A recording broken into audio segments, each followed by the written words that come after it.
So I think that there is still a fundamental disagreement on some of the causes of URI and some of the problems we have in the market right now.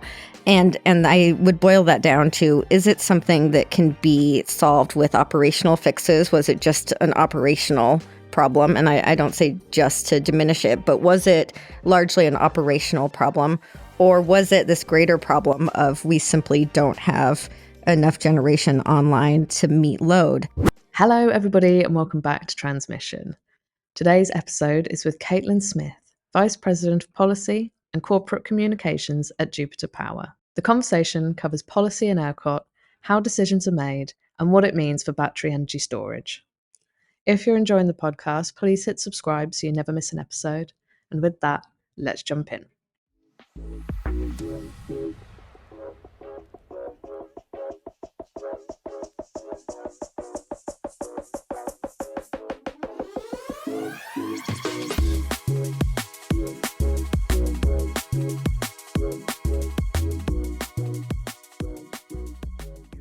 Hello, Caitlin. Hello.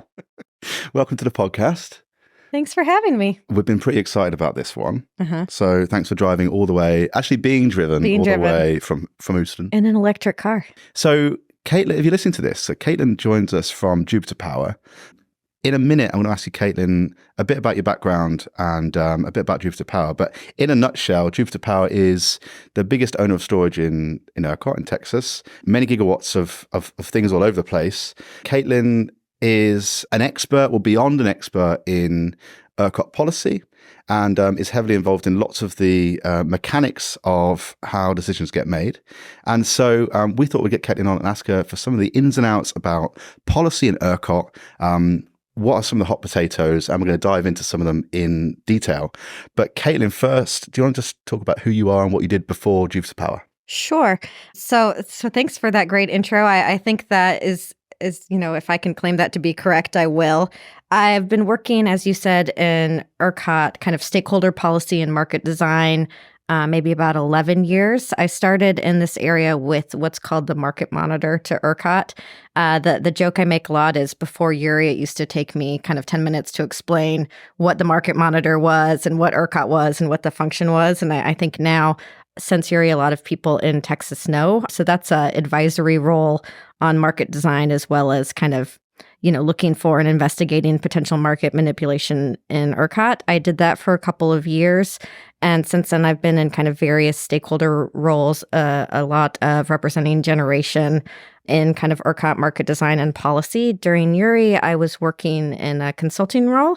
And so I got a tremendous education then, because just the amount of clients we had in different segments. So generators, financial, just trading parties, large load customers, and we had some municipal owned utilities as well. Just the amount of questions and all these unprecedented situations, I really learned a lot. The last 2.5 years, I have been with Jupiter Power, which is a developer and owner-operator of utility-scale standalone battery energy storage.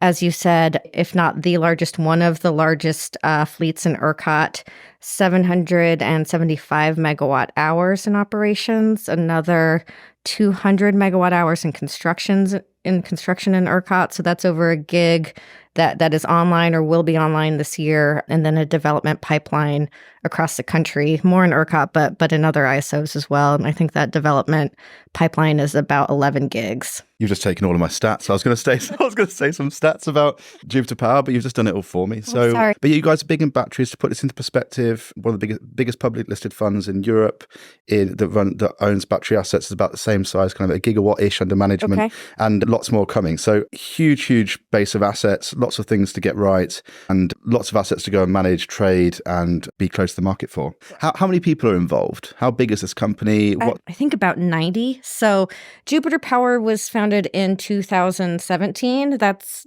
sort of, I say, the friends in a coffee shop phase. First influx of private equity backing in 19, and that was NCAP. We went through a sale process in late 22. We are now backed by BlackRock.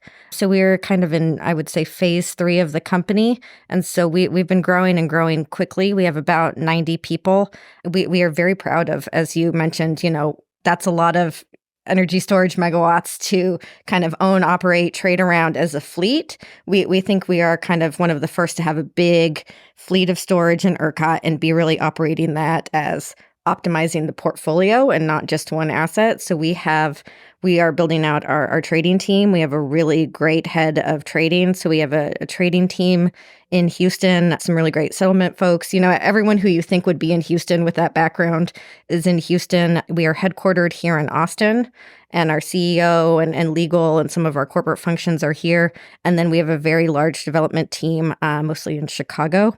And that's, our really great, young entrepreneurs who are looking at all these opportunities across the country. So I think what makes us different is having that strong development arm and then the strong, asset management and trading arms as well.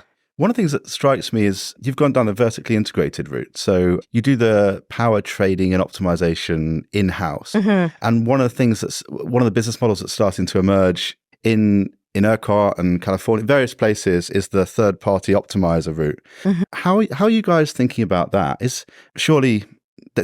Of course, you guys are coming to the conclusion that it's best to do that in-house. Mm-hmm. Why do you think that? I think that is ingrained in how we started the company. We have intellectual property ourselves and the dispatch optimization software and forecasting that we do in-house.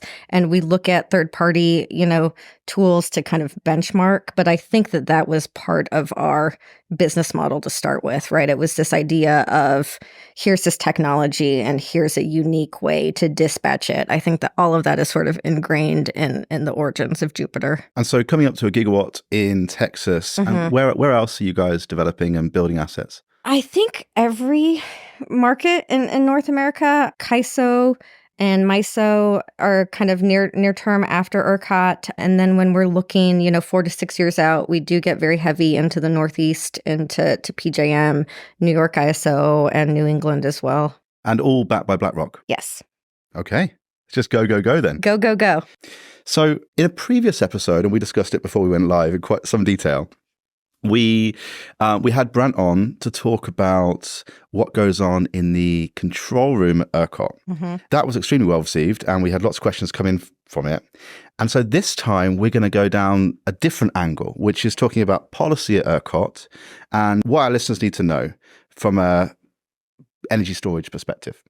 So could you give an overview of how, and I know there's a very complicated diagram of this, which I've seen. Should we draw it? Which diagram? Is there a good diagram? So I'm interested in how decisions get made at ERCOT and to do with ERCOT. Yeah. So say we think, we get together and we think, oh, actually, this rule is meaning that batteries won't get built because they're unfairly excluded from X, or this rule unfairly, I don't know, reduces incentive to build gas plant here, or whatever the argument is. And so we want to discuss that. How do we do that? There's a lot of things happening in different places, which I'm sure you know. So ERCOT, and this became a criticism, but I don't think it's necessarily so. ERCOT is not under FERC. So ERCOT is sort of a standalone market in Texas.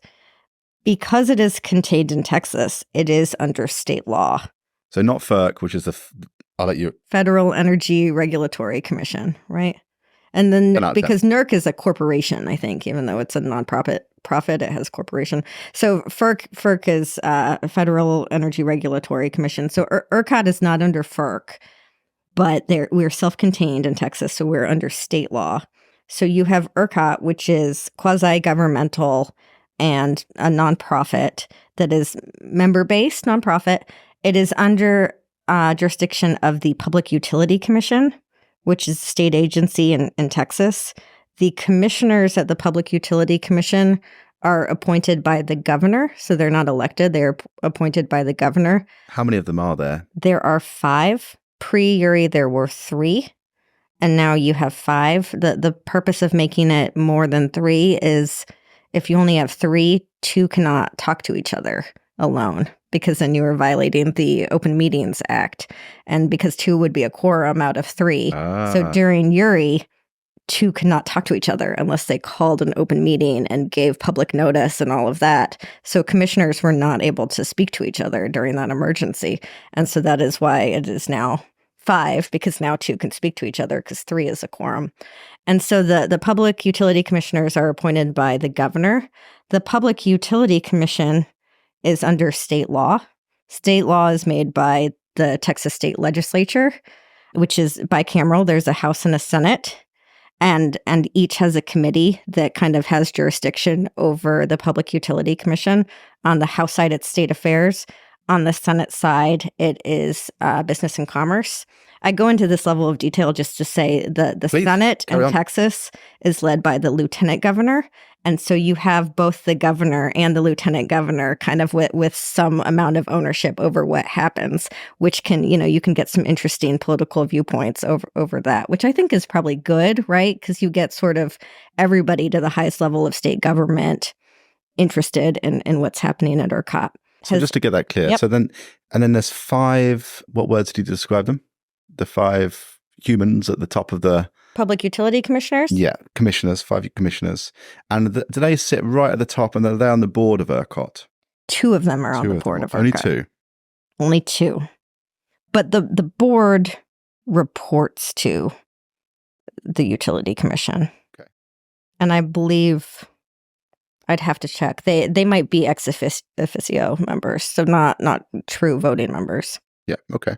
So at ERCOT, when you're talking about ERCOT rules, they are not really making policy, right? So you would say, so for example, during Uri, we were in state legislative session. So we got legislation, which turns into laws that has to be implemented through PUC administrative rules. And then that gets implemented through ERCOT protocols. You can also have ERCOT protocols that go kind of bottom up, that are ideas from ERCOT staff or from stakeholders. And there's always been sort of a robust stakeholder process there. And that is done, I'm a big fan of that. That's done sort of through compromise, right? It's each segment, so segment meaning, different participation in the market. So you have retailers, residential load, generators, investor-owned utilities, municipally owned utilities, cooperatives, gets the same amount of representation, and they kind of discuss things. So they have that representation kind of represents their commercial viewpoint, but they also have the expertise, right? These are the people who operate the wires or who operate the generators. And so you get a good compromise there. Now, those rules kind of the top of ERCOT, as you alluded, is a board that has changed since Uri as well. And that used to be a stakeholder board, or kind of a half and half, a stakeholder board and half independent board. And now it's a fully independent board.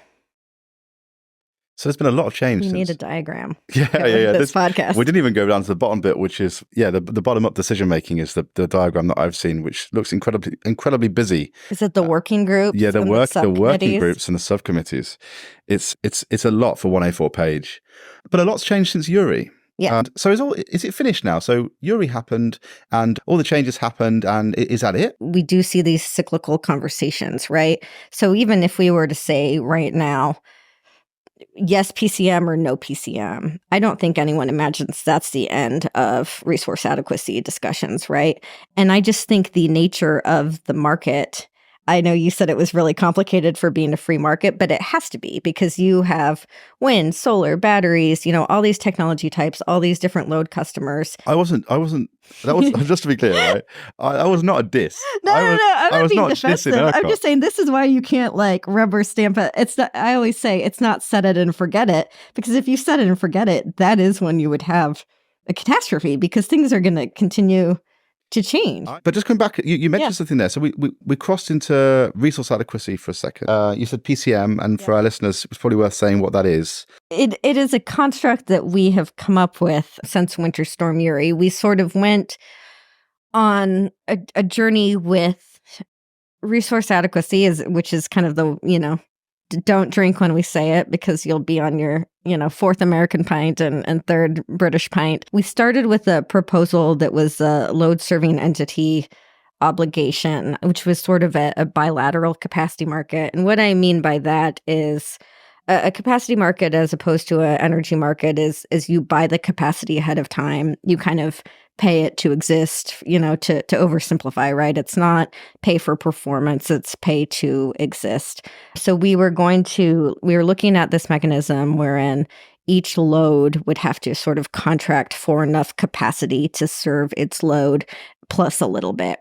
We contracted, we being the PUC, who's not me, but collectively stakeholders, everybody interested in ERCOT, we had a study done by E3 to evaluate, traditional capacity market, this LSE obligation, what would happen if we stayed with the energy only market, various things. And what came out of that was a recommendation for something called the performance credit mechanism. This is a pretty new construct as I understand it. I think we thought entirely new, but I believe there might be some markets that do something similar. So you would have a set amount of performance hours, and then you would kind of retroactively look at those hours, and the generators that performed then would get paid some credit amount for that performance. No, so are we talking about times of system stress? We would find some way of defining the 30, I think was the number that was talked about, but I think maybe the number even wouldn't be set in stone. You would pick ahead of time some amount of hours and some way of defining what are the highest stress times. It could be, pure highest amount of load or highest amount of net load, which means load that's not served by wind or solar, or, highest amount of thermal outages, anything like that. You would have it predefined and you'd have the numbers preset. And then after the year, you would go back and look at those hours and identify who performed. So why are you laughing? Well, we already did this, right? In Great Britain. You did this. We had this thing called the triad. It wasn't really called the triad. It was called tenuos, and I'm not going to go into the details of why it was called that. But we created it. Mm-hmm. We did it, and then we've just taken it away, and it's taken 15 years probably to go around that cycle. And so we had 3 half-hour periods, and it was the highest load period. Mm-hmm. And you could always highest pure load, not half-hour period, okay. Highest, so 3 half hours, and the payments were huge. They were like 50,000-60,000 pounds a megawatt, depending on where you were. Okay. So you could if you were dispatched, if you're a gas unit or you were even DSR, you get paid a fortune for it. And then you recover the cost from everybody. You kind of democratize the cost. The reason why I'm laughing, though, is because, and another funny thing about the triads is there was always one, they always used to say in the control room in National Grid, it was always the third Wednesday after Christmas. And the triads were always between 4 and 7. And there was usually one at 5:30. And go on. Could you have an hour and a half in a row? No, they had to be 10 days apart. So I think that's something that we would have up for discussion too. I think some of the proposals would be, it was not the 30 highest of the year, but, the 1 or 2 every month. Well, 30 sounds a lot more sensible. 3 is a bit crazy because you have so many people that do this thing called hunting triads. So you would run a unit just to try and find that load, but then the margins got so tight that you could move the triad because there were so many units trying to move it. Well, so in Texas, we have 4CP, which I think Brant did discuss, which is the transmission costs are allocated based on the 4 highest intervals. I like it because it's like playing poker. It's like high stakes stuff. But yeah, we just got rid of it because it all became a bit too costly and created behavior that we didn't really want. But it's funny how you can design this thing, and I say we, Great Britain. I'm not there anymore. But I saw it come and saw it go, and that's why I was smiling. Let's talk about some of the policy work that you've worked on to set the scene before we go down some rabbit holes. Okay. So before we go do N-1 contingencies. Before we do N-1 contingencies, if you're listening to this, so Caitlin was taking the mick out of our episode about ERCOT's control room because we went into some detail about some aspects, and we're not going to go into that level of detail today on. And this is where all the listeners will drop off. This is where all the listeners, they're going to say, where's the N-1? Where's the N-1? Okay. Caitlin, what sort of things have you been involved in with ERCOT over the years? Policy changes, frameworks, decisions, can you talk about some of those? Sure. And I might need you to kind of help me narrow it down. So when I joined the Independent Market Monitor, we were having sort of similar capacity market conversations. I think one of the things that has surprised me post Uri or even during Uri is how many things do stay the same. I think a lot of the policy, for all the unprecedented situations we're in with that event and load growth and the kind of changing resource mix we've seen since Uri, I think some of the policy discussions have stayed sort of the same. It's sort of cyclical. And so we've been talking about, should we go to a capacity market? Do we have a resource adequacy problem for 12 years? At least since 2011. And so I was in some of those beginning discussions when we were talking about capacity markets then. And I would say that's kind of the overarching thing that continually reoccurs. So ORDC, we've talked about real-time co-optimization. We've now in the last couple of years talked about load serving entity obligations and the performance credit mechanism. So it kind of on the market side, it sort of always revolves and goes back to that resource adequacy conversation. Okay, so there's a lot. One of the things we've discussed is that there are a lot of camps who have interests, who are expressing influence on ERCOT or at in the state of Texas, and lots of competing interests and proposed solutions to the same sort of problem. And have you noticed over the last 10 years or so a change in stance or a lens which people are using to look at these problems? Is Texas and ERCOT as a whole a radically pro renewables world now? Yeah. I mean, if you go on Twitter, you can see every single side and get lost in it. So how has that changed? On the resource adequacy conversations, I think stances have probably largely stayed the same. I just think explain resource adequacy. Let's go from the top. Yeah. Is this my N-1 contingency? No. Oh, we're going to keep going back there. So resource adequacy is this concept of, exactly what it sounds like. Do you have enough resources? And so I think that there is still a fundamental disagreement on some of the causes of Uri and some of the problems we have in the market right now.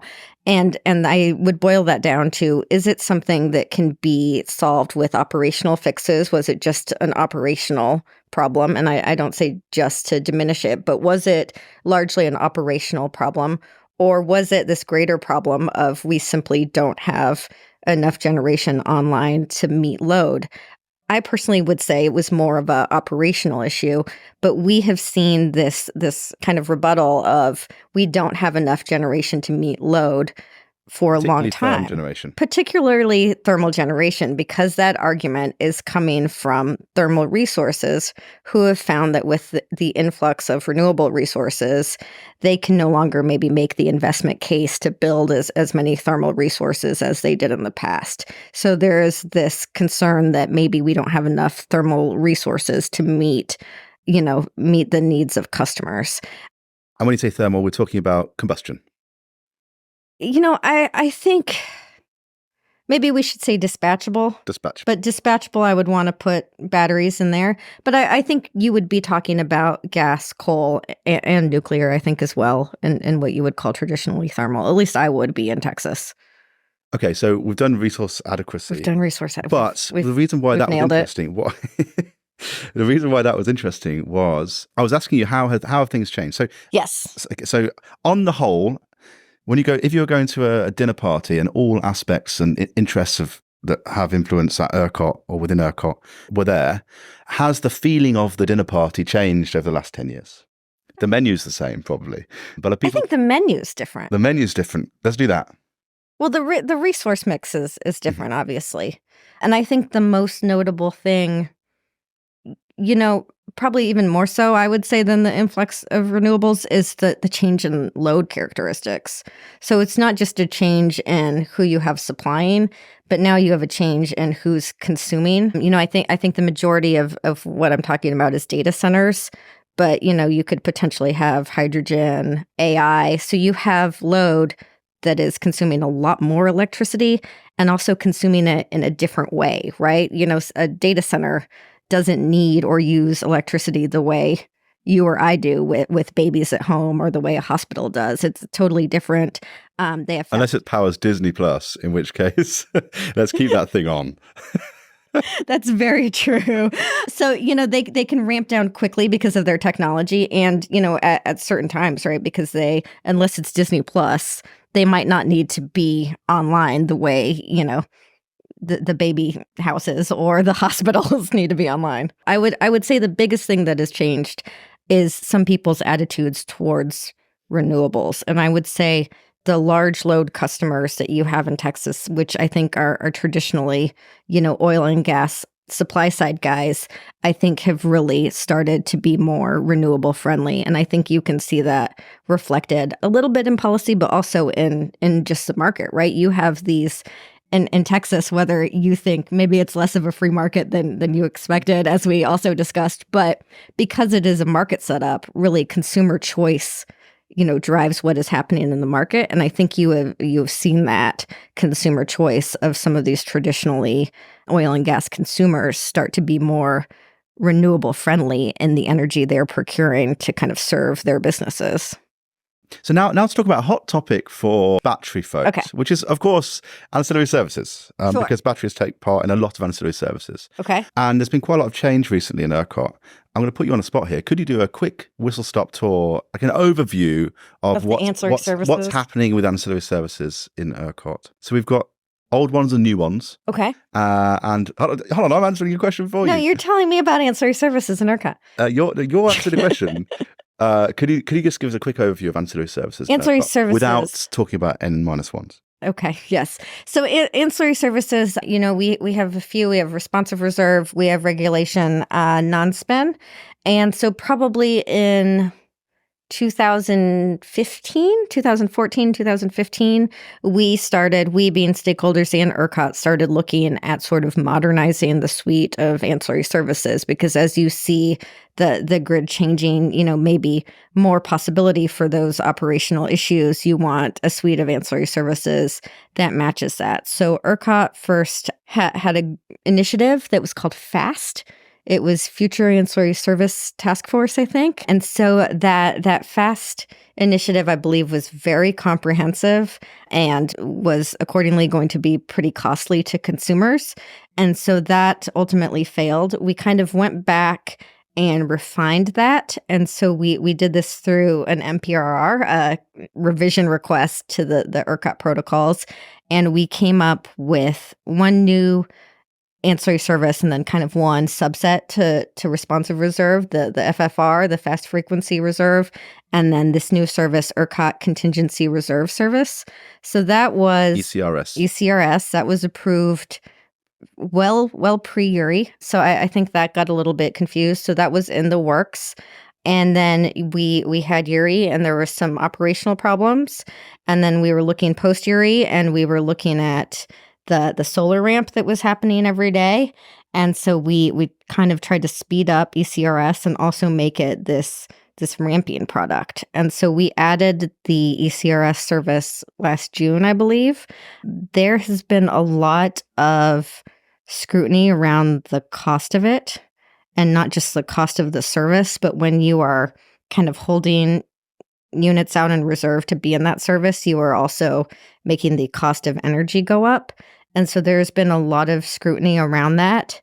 Can we just talk about that for a second? Yeah, of course. What does that mean? Scrutiny? So yeah, we don't do scrutiny. What do you do in the UK? No, I'm only joking. It's no, we do. We get a lot. We get scrutinized. You have an actual pint glass. We have another 16-ounce nonsense. So I understand the cost of the service in a $1 per hour term, $1 per megawatt per hour term. Yep. But you're talking about a second order effect there, which is by holding the service, something else happens. What exactly does that mean? So if you have, the resources that were bid into this service, if they were not bidding into this service, they would be in energy. And so in addition to the cost of the service, you are pulling resources out. And so on the energy bucket, you are tightening the supply. And then that just goes back kind of to basic economics, right? If you have the same amount of demand, but less supply, the price is going to go up. So that's what I love about ERCOT. I think it is still a market to where if you just remember supply, demand equals price, I think you can get like 80% of the way. So you're solving a problem over, it's like whack-a-mole. You're solving a problem over here, but then if that resource is at a node which is doing a good job of keeping normal prices, the mole comes up over here. Yes, but that's not necessarily a bad thing, because you you are now tinkering with the market, but you do want prices to reflect the situation you're in. So if you are saying when we really need this service, ECRS, is when we really need supply, you do want prices when you're in times of scarcity, you do want prices to reflect that, because what you're doing with prices in ERCOT is not just telling resources, we need you online right now because it's scarce, but what you have to do with that price is also give them enough money so that they can build in the future. And that's that resource adequacy conversation. Because we have an energy market and not a capacity market, you need that price to say we need you now, but also we are going to need you in the future. So you need to build to have enough to meet the situations. Two more questions to come, but one more thing. What are the hot potatoes in policy at the moment? What's Jupiter Power really excited about, or nervous about, or fighting for, or what do you guys discuss up in Jupiter Power headquarters? What are you guys discussing from a policy perspective? Outside of Texas, we are looking at, incentives to have more storage, right? A lot of, state incentive programs and what's the best way to structure those. That becomes a hot potato kind of amongst storage companies. So I think in other states, it's looking at best ways to have incentives. Is that straight procurement? Is that some kind of credit mechanism? Is it a number of megawatts? Do you need them in a certain location with certain characteristics? So it's sort of incentivizing it in other states. In ERCOT, I think we spoke about the big one. I think it's ancillary services. The participation in ancillary services, and particularly how ERCOT is going to procure those. If there's any rules that change to how storage or how other resources can provide ancillary services. I know we're also looking at implementing, another new ancillary service. As we started to get into, there's been a lot of scrutiny around the cost of ECRS. So is that going to change? I think those are kind of the big policy items. We're very curious to see what happens with the performance credit mechanism. I think that's something on our mind. I think storage is certainly a big player in ERCOT now, but it's sort of a new entrant. So I think a lot of the policy issues are still some things around making sure that there's technology neutral policy in place, not because people are trying to be not technology neutral, but just because some of these protocols or policies were written before storage was contemplated. So just kind of this new market entrant stuff, there's some of that still. Square peg, round hole kind of stuff. Some of that kind of stuff. There's some metering things we've had to dig into just because storage is a load and a generator. So it's just, more difficult and challenging to have some of these metering setups that a traditional generator might. There's not a great deal of co-located storage in Texas compared to, say, California. Yeah. And I know some of that is policy driven. What do you think about that going forward? Do you think that's going to change? I don't know. I don't know if it's policy driven. Maybe because the setup of the market would be policy driven. I would say what you can see in storage is like a very good microcosm of the energy only market, right? Because the energy only market, you want price signals to tell you when generation and supply should match and how they should match. And because storage can be both a load and a generator, it does exactly that, right? So when we look at siting in ERCOT, it's where, sometimes there's an excess of supply, so maybe more wind that we would charge on. But in the same place, there's sometimes an excess of demand, so we're needed. And so I think standalone storage is really well suited for that. Before the IRA, co-located storage, in order to get the ITC, you had to charge a certain amount from the ITC solar being investment tax credit. So you could get a tax credit for co-located storage, but not standalone storage pre-IRA, which I should know the acronym for, but Inflation Reduction Act. And these tax credits are essentially subsidies, aren't they? They're essentially subsidies. But kind of called something different. So yes. So 2 years ago, you could get a subsidy for co-located solar and storage, but not for standalone storage. And so, but in order to do so, you would have to charge from that solar, meaning you couldn't really take advantage of the ERCOT market the way standalone could, right? Or you couldn't be the same benefit either, to put it another way, because you wouldn't be charging when there was excess wind or excess renewables just on the grid. You would be charging from your directly co-located solar. So really what you're doing was just having kind of a solar resource with maybe an extra hour or two of storage after the sun sets. I never really thought about that. Actually, the investment tax credit, because it forces you to charge behind the meter, Yes, actually prevents you from being available to provide what is needed to in what is ERCOT. actually needed Yeah. for the grid. And so I think ERCOT was a better model for standalone, and probably still is. That ITC is available now. But I had think the aha moment in my brain. I right taught here. you something. All right, so now the two five final questions that we always Okay. have. Number one, is there anything you want to plug? So is there anything that you guys are doing which is awesome, or a big announcement, or you want to get out to the battery community? This is your chance. And then the second question is about what's your contrarian view? And I know you've got a few of those. I have a few of those. What I would like to plug is we do have a project that we have in construction in Houston, or however we decided to pronounce it. It is a 400 megawatt hour project. And so we are very excited about that. That is 400 megawatt hours of, firm dispatchable power in Texas, and not only in Texas, but in a load center where people need it. We think that is kind of innovative and new, not just in Texas, but anywhere. I don't think there's that size storage in a city, probably anywhere. 200 megawatts, 400 megawatt hours is a very sizable project. That's what you used to see, the gas turbines at when more of those were being built near load. So far in ERCOT, you've seen more storage in West Texas, where there is congestion due to transmission congestion. This is sort of same theory, but applied a different way. It's congestion due to load. So we're very excited about this project. And we think, it answers some of the political calls, right? It's firm dispatchable power in Houston. Where you need it. Yeah. Awesome. Well, we heard it here first. Thanks for sharing that. And the last one is, what's your contrarian view? Contrarian view. I thought a lot about this. So as a policy person, I don't know. I don't think this is, maybe the company point of view. I've been a policy person most of my career. I don't think I have the distaste or discomfort for regulatory uncertainty that other people do, or maybe I see it differently. I think we talked about it a lot on this podcast, right? My idea of every conversation is kind of cyclical, and I don't think I would have ever expect, put the grid away, we're done, set it and forget it. And so I would expect conversations to always be ongoing. I don't think I would ever expect this is it. This is certainty for the future forever. Because I don't know that that's always appropriate. And I do think that, the beauty of the energy only market is there are cycles, right? And there are people who do better and worse. And it's kind of, it's a free market business mindset. And I think that you have to have that, especially when, you're dependent on all sorts of business inputs, right? So the contrarian view is, I'm okay with regulatory You're okay. uncertainty.